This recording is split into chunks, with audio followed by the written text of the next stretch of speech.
Hello, everyone, and welcome to another episode of Autism Stories. I'm your host, Doug Bletcher, the founder of Autism Personal Coach. Autistic people are the true experts of the autistic experience, and Autism Stories is where we interview autistic people to learn from their stories, experiences, and get their insights. If you would like to be notified about each week's episode of Autism Stories, we suggest you subscribe on your favorite podcast listening platform. We would also appreciate it if you could give us a positive rating and review, as it will help others to learn about autism stories. Now, I try to consistently focus in my life the path to the least resistance, the path to the most happiness and joy I can have in this life. So I'm excited today to talk with Bianca Elizabeth to discuss her path to her least resistance, being kinder to herself, and being an entrepreneur and business coach. We hope you enjoy today's conversation. Bianca, thanks so much for joining me today. Hi, thank you so much for having me. I really appreciate it, and I'm happy to be here. And wanted to start out our conversation by learning a little bit about you and where your story in the autistic community begins. Before I start this, I am a late diagnosed autistic adult, but I am autistic. So I think the story, kind of starts all the way back to when just you start. I don't know, when you get diagnosed, I think what happens is all the aha moments start to go off, right? So I don't necessarily really have anything like a lot of things in common with people who were early diagnosed, because of the fact that I had to go through regular schooling and mask my whole entire way. I had to pretend like I could do things and I couldn't. And I wasn't in special classes. I didn't have anybody that I was going to even try to understand me. So my technique was survival.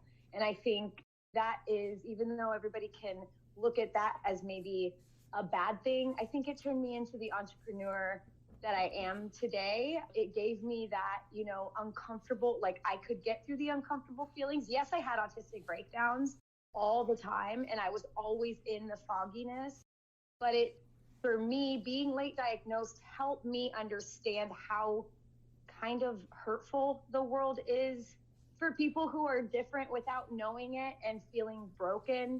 And I think that's really what got me to being able to have a few streams of income at the moment. And that's kind of where my story started. And now I'm here trying to help other late diagnosed autistic adults really understand how to be independent and really understand what it takes to be okay with who you are, but let's make some money and let's help you be independent and live on your own and not be this stigma of having to live at home forever because we couldn't get an understanding between everybody. Mhm. Now, I follow you on social media, and one of the things I heard you talk about is that our mood can change at the drop of a dime when having problems with executive dysfunction, and to choose the path of least resistance when executive function hits hard. So, what does that path of least resistance sort of look like for you? I was misdiagnosed bipolar because of my that executive dysfunctioning thing, but I never had the other things that came along with it. So for me, I always thought I was just bipolar. So then when I understood executive dysfunctioning and was diagnosed autistic, I could once I you can feel it coming on, right? Like you can really feel it coming on. So I think for me the least of resistance is knowing it. Don't let it paralyze your brain, just knowing that it's coming on. But the issue is most people don't have the tools to do that. So I think it took me a few years with a coach to really understand, like, and my doctor to understand like what my executive dysfunction looked like. For me, I can't cook heavy foods, right? Because or like big extravagant foods, because I will not eat for 2 days. Because if I can't figure out how to cut something correctly, like the recipe says, I give up and I'm done for like 48 hours and I don't eat. And that's not healthy. So I think the least resistance would be opening that can of peas. You know what I mean? Eating that safe food, doing the things that make your neurological problems like happy for the moment so you can move. So I think a lot of us paralyze and we don't get anything done and it just piles up. So I think least resistance to me would just be doing the thing that makes your brain happy for the moment without any judgment or shame. Now, we're bound to have hard days no matter how our life's going due to kind of the exhaustion of the world we have as autistics. So I think just kind of understanding why things happening can be really helpful to us. What are some things that you've learned about yourself in order to be kinder to yourself during these hard days? Whew. The kind thing is really important. I think a lot of us never really had, like a lot of us autistic adults that were late diagnosed, especially, like don't have the understanding, right? Within our family, within our friends, we get rejected, that RSD gets like kicks in. So I think not seeing yourself as broken and seeing yourself having a neurological disorder is really the first thing. Is corny as it sounds, like not saying, oh, okay, I'm so broken, I'm so this. No, you're autistic. And there is a way to treat and talk to autistic people if you don't want resistance. And I think that's with ourselves too. We're not normal. We're not neurotypical. And it's okay. And it's okay that we're like children. And it's okay that we talk too much sometimes when we get nervous. And it's okay that we tell you our favorite thing, about dinosaurs or penguins or whatever that may be. But I think just truly engulfing yourself in that world, right? Like for me right now, I only am trying to be around people that are neurodivergent, because I always have been around neurotypical. So I think for me, that's what's helping me, is being around people that are like myself. So there is no masking. I'm, for the first time, like, have been myself, and I'm 37 years old. And for me, I've never been me ever, except for the past few years. And I think that is where we need to at least understand that we aren't broken. We are just autistic. Definitely. Now, you're an Yeah. entrepreneur, a neurodivergent business coach, and a speaker that helps other neurodivergent people to thrive in business and life. So, if some of our listeners have an idea for a business, or I guess cool younger people say a side hustle, what would what would some of the first steps you think they should take? So the first thing is differentiating a hobby and a special interest into something that could actually get monetized. So I think that's where we get lost, especially so over, like, I think the statistic is like really vague, between 50 and 70% of autistic people have ADHD. So that's a lot. So mixing the autism with ADHD, for me, I think that's where a lot of the entrepreneurs lie, right, in the autistic world. And the issue is you get really excited about something and you go get the hobby and you go buy the stuff and you go spend the money. And you're like, okay, I'm going to build a website and all this. And then it just doesn't happen, right? So I think really understanding what can be monetized versus what's exciting and happy for you is knowing the difference. And then I told people this, even baking, you can now, in the state of Florida, you can make $250,000 without getting the FDA involved, for just like making granola or candies or things and selling them at markets. So I think it's understanding that there is a lot of tangibility of working for yourself as an autistic adult, like you can walk dogs. You can create a business, you can go on Rover and then create an LLC. So I think really understanding the difference between a hobby and monetization is the first step. And then you figure out a brand and a logo, and then you LLC it, and then you go from there. So I think there are steps, but really understanding what you can make money off of versus what you get excited about and hope to share with others is kind of the, hate to say it, but you kind of have to like really be honest with yourself with that. And that takes a lot of misses. I had probably like 10 or 12 misses before I had a few hits. So yeah. So, talking about the misses, along the way as an entrepreneur, I've made so many mistakes. What would be some things you think are traps that we as neurodivergent entrepreneurs fall into in terms of those mistakes? I made a big one thinking that I could be a big girl and do everything myself. I signed up for this really big event with this like big tent down in South Florida for the biggest event of the year. And I think I went in with cash and nobody really taught me what this was my first thing. Like I was doing a boutique thing and I had all my cash and I don't know how it happened, but I just said it that I had all cash. And because I'm weird and I don't really prepare for those things. And he heard it and he literally said that was the price. And I guess I fell for it. And he took all my cash and like 20 other small businesses and like ran and said he was the landowner and he wasn't, he was the leaser. So I think those kind of things can happen on the sense of not being prepared for people who are going to take advantage of you. So I think that a lot of money, I've noticed in the autistic world, the money manipulation and money just taking advantage of people in that way. We can be very easily manipulated because we are people pleasers.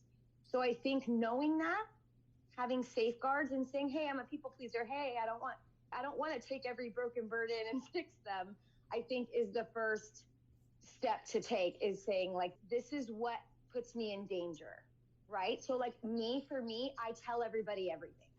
I don't hold anything back. So now I bring in a buddy and a buffer person with me to be my alert person. I do not ever do business after that situation because I got $30,000 taken from me. I will never have now somebody not with me ever again. So I have now a buffer person to come in. So I think having those safeguards and people to kind of create a plan with you is the most important. So I'm wondering about that buffer person because, a lot of times as autistic people, it's tough to develop trust in people. And is this buffer person just a friend? Is this person someone that has business experience? So this is a cool question. So I'm actually in the midst of starting a small little thing for this to solve this situation. I have been taken advantage of with my wrist. I got the wrong surgery. The guy just did whatever. There's a lot of things that we don't admit that like happens to our lives because we can't speak up or we can't explain correctly. So I think there needs to be things like I'm doing that will have buddies or people with you. So what I'm going to try to do is create a community that can figure out how to do this for neurodivergence, have people that either are neurotypical that have compassion or people that are neurodivergent that are different, have different lobe situations that maybe not be as much as us, that can make that call when we have anxiety, that can sit on that call for 30 minutes to the tax office, right? I am very lucky to have one family member that does that with me. I don't have anybody else, but that one family member that can kind of handle me enough. Mm-hmm. So I think it's finding somebody, getting the guts to even ask somebody that you vibed with at a networking event, or even at, like, I hate to say it, but even strangers. And I know that's weird, but I've even gone on Facebook and been like, hey, can anybody like go with me somewhere? And people, I know that's hard, but people have said yes. So there's different ways to do it, but I am creating an organization that is going to help neurodivergents have that phone number to call and say, hey, I need a buddy to go with me. And I think it's very needed in our world because it is hard for us to ask for help. It's one thing to start a business, but it's another thing to sustain it and have it grow. So, one of the biggest factors in that, I think, is managing the cash flow of the business. What have been some things that have been helpful to you in this process? This is not a paid advertisement. I do not know these people. I have no idea, but Rocket Money saved my life. It's an app that, so I sign up for the notifications because I can't remember anything. I major ADHD too, and autistic and OCD. So for me, it's what they do, it's really cool. They get into you have to say, okay, they get all into your information, but they tell you anytime something changes at all more than my bank. So like they'll say, you have 3 bills due. Are these correct bills? You have $50 just got taken out at this store. Was this correct? My bank won't even do that. That has really helped me. And it lets me know, it's like, you spent $75 more than last week. Is this what you want to do? So it keeps you really accountable with the things on your phone. And we're on our phones a lot. So I think that changed my life. Like that, just having that accountability buddy on my phone. I have made major mistakes with the whole money situation. So all I can say is safeguards, having things that catch you because you know you're going to do that. Especially as autistic adults, we know where our downfalls lie. If we want to say we don't, then we're lying to ourselves. It's having the compassion to ourselves to say, okay, no shame. Now, what do I need to catch my fall? There's no problem in that. And I think I'm not good with money. So I hire an accountant, a really amazing accountant that I found, through asking on Facebook and things like that, who helps me. And he's a financial advisor too. So I found a community that can help me. And I think they know I'm autistic. They know that sometimes I miss payments. They know all of this stuff. So they have compassion for me. And I think being really honest with who you're working with and say, hey, I'm different. This is where I succeed. This is where I don't. This is where I kind of have my downfalls is really important. And it is hard. But I think just working on it every day can kind of help you. And Bianca, how can our listeners learn more about you beyond this interview? They can either go to, so right now my coaching website is in progress because I'm following my own rules and I'm really niching down everything. So right now on Instagram, it's Bianca Elizabeth I am. And then I am a photographer. That's what I went to school for. That's what I've been doing since I was a wee little tyke. And that is, I am Bianca Elizabeth. So it's flipped. So those are the two things that you can find me at right now. I will be working on my actual coaching website because I have been having to switch because I've had a lot of autistic people coming to me wanting to be diagnosed with ADHD, or ADHD people coming to me not knowing how to be diagnosed for autism.